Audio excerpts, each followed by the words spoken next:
Hello, I'm Brian Carroll, equipping pastor at Cypress Bible Church, and my privilege to interact with you today.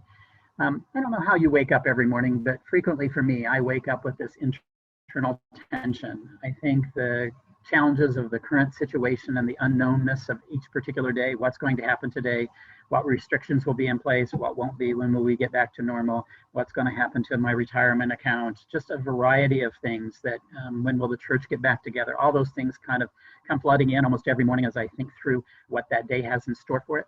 And one of the things I've noticed that a lot of times this builds this internal tension, and this morning or today, the topic I'd like to talk about is really a clenched fist or an open hand. So if you do me a favor, take your fists and clench them as hard as you can and just feel all that tension in your body and your arms. And then all of a sudden, let go of them. You see, there's a huge release that happens, and there's a passage in scripture that's helped me in that journey, and that is from Psalm 13. It's a psalm about David that David wrote. It was a time in his life, not sure what the circumstances are, but there's certainly some situation that had come to play in his life that was difficult for him to face, and in the midst of that, he had some challenges. He starts off this psalm with a clenched fist, and by the end, he has an open hand before God. And I really think there's some valuable lessons for us to learn that come from that passage. So starting off at the beginning of Psalm 13, he starts off by saying, "How long, O Lord, will you forget me forever?" David was concerned that God had somehow forgotten him. We know he hadn't. And then he goes on, "How long will you hide your face from me?"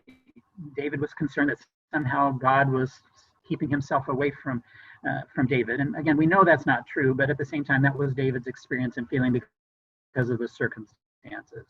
And then he goes on to say, "How long must I wrestle with my thoughts and every day have sorrow in my heart?" And then finally, he says, "How long will my enemy triumph over me?"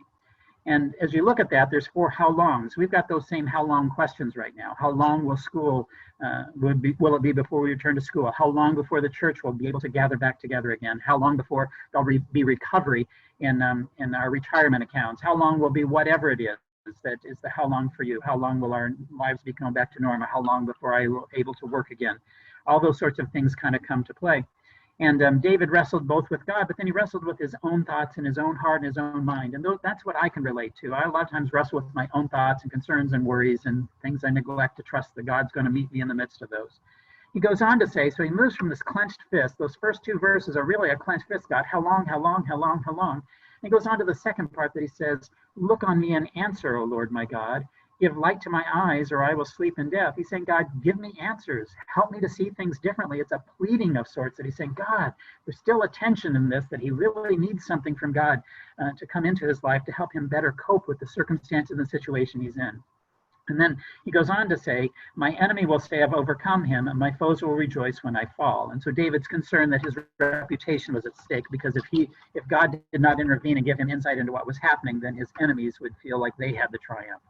But then there's a huge change that happens in chapter 5. It really moves from this clenched fist to this pleading, and all of a sudden it moves to an open hand. And David writes, "But I trust in your unfailing love. My heart rejoices in your salvation. I will sing to the Lord, for he has been good to me." And really what David is saying is, he's saying, I am going to trust in you, your unfailing love. And David had experience of that before. And my heart is going to rejoice in your salvation. I'm going to choose to rejoice in you.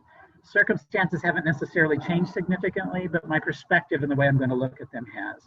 I will sing to the Lord, for he has been good to me. And singing, a lot of times people will raise their hands, and it's a way you can extend an open hand to God, one of worship. And then it's also, when we hold our hand up like this, it's a way that we can say to God, I receive what it is you have for me. And so what I have found that's been helpful to me is during those times of stress, and right now with lots of losses that everyone's experiencing, that if you can write those losses down, I know it's been helpful for me to identify them, and then to one by one look at those and say, God, I release this to you. God, help me to see you in the midst of this. Help me to trust you. Help me not to put my trust in these things, whatever these things might be for you. That you would live a life of a little bit more of an open hand. Now, I wish I could say I do that all the time. I don't.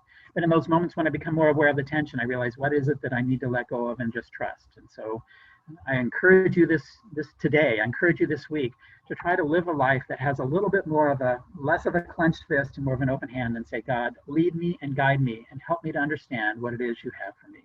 May God's grace be apparent to you today. God bless.